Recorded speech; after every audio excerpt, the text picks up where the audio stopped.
All right, good afternoon. It's the middle of the week, Wednesday, and we're working on this deck lid here. If you saw yesterday when Matt was sanding, we had some bare metal showing through, and those were high spots.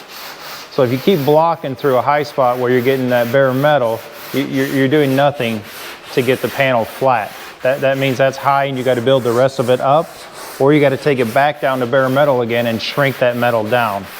So we've kind of got a mix of both going on. We took what we could out of the high spots, and then we skim coated the whole panel, and now we'll just sand it to where it's flat, and then with the rubber underneath the deck lid, we'll get it our panel alignment after we get a good surface on this in 80 grit. Then we'll worry about getting it aligned to the surrounding panels. But if you ever sanding and you get to that metal, bare metal showing, you got to take care of that to begin with. It's too high, and you can't just keep sanding around it, or else you're going to have just a wavy panel. So we'll swing around over here to Tommy. He's working on priming some spots where he's been sanding, so he's taping everything off, get everything, all this bare metal taken care of. You can see over by the steering column over there where he's got the piece that we made for around the column to tighten up that gap to replaces there was a factory cover panel there that didn't fit nicely. So now you can see where the dash all fits well with itself. You get all the bare metal covered and primed so it's not exposed to the humidity that we have. We'll just keep dialing it in.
right, so now we're in the phase of cleanup on this F-150 with the Godzilla in it.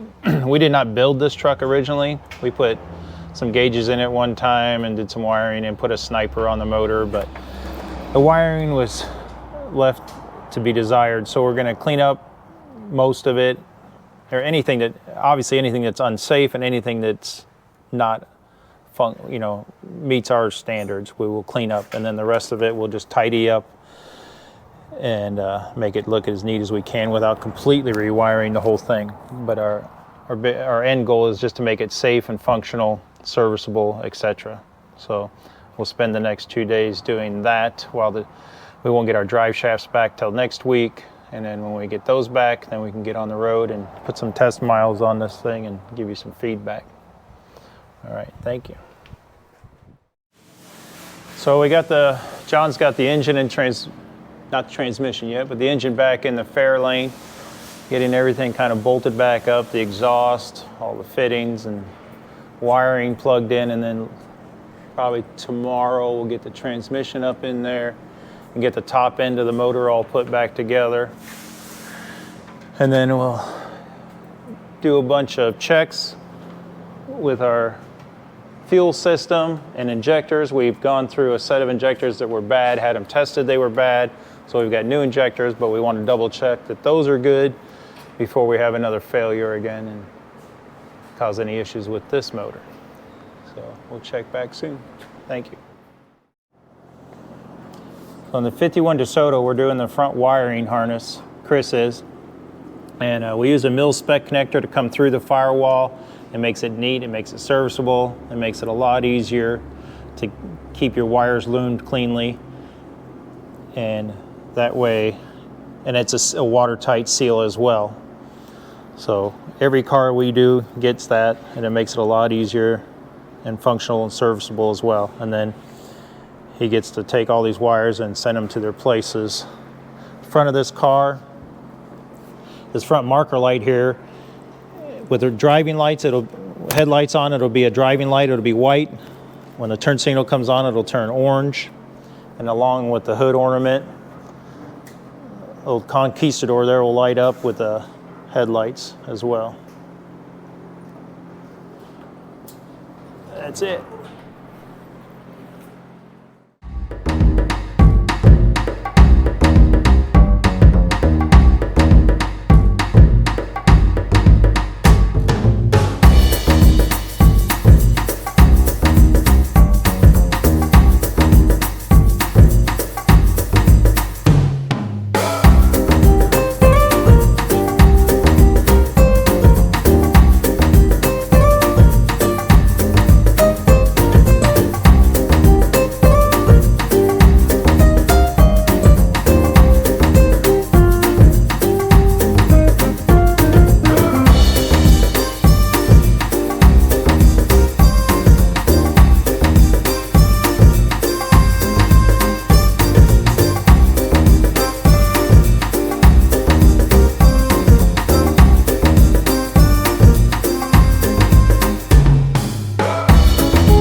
Casper's welding the extension here on the inner fender for the 55 Desoto to account for the wider tires in the rear. And as you can see how the panels are fitted, there's zero gap.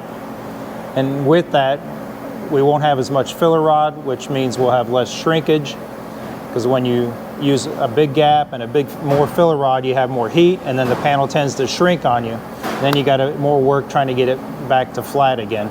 So you get the gap as tight as you can to each other, tack it together, and then run your bead and then hammer it out, and life is much happier that way.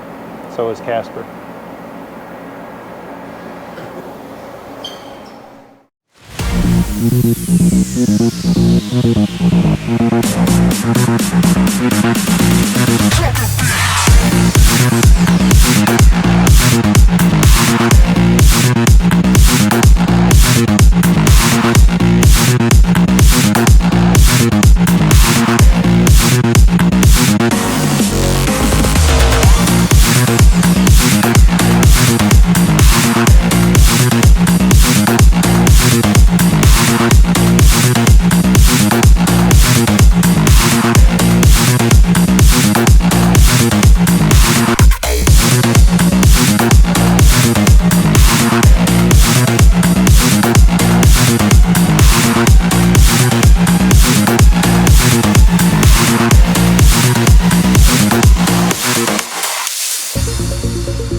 All right, so Nathan's got the intake on the LT5 all scanned in, and he's got his planes figured out where he's going to put the lettering and everything. And now he's getting the letters made for the Mad Mary, which will be machined into it, and he's following the lettering style of the Impala side logo on the car.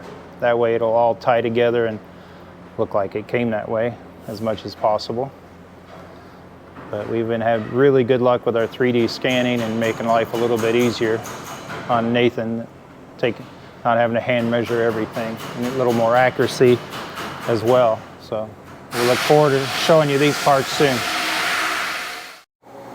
Catching up with Dean on the Mercury chop. You can see where he's got most of this bottom panel, sail panel, into the trunk area welded in. And he's got the other part fitted across the back of the catwalk there. And then we're going to come in here in the trunk and we'll show you, you know, how it works, having a tight fit, having access to the panels. So you can get in there with your hammer and dolly and get everything hammered out, get all your shrinks taken away, and get it stretched right back into shape again where it should be. And then after that is all done and we're happy with it, then we'll weld the package tray back to the structure at the back side of the catwalk and where the trunk hinges. That'll bring all that strength back together like it was from the factory. Thank you.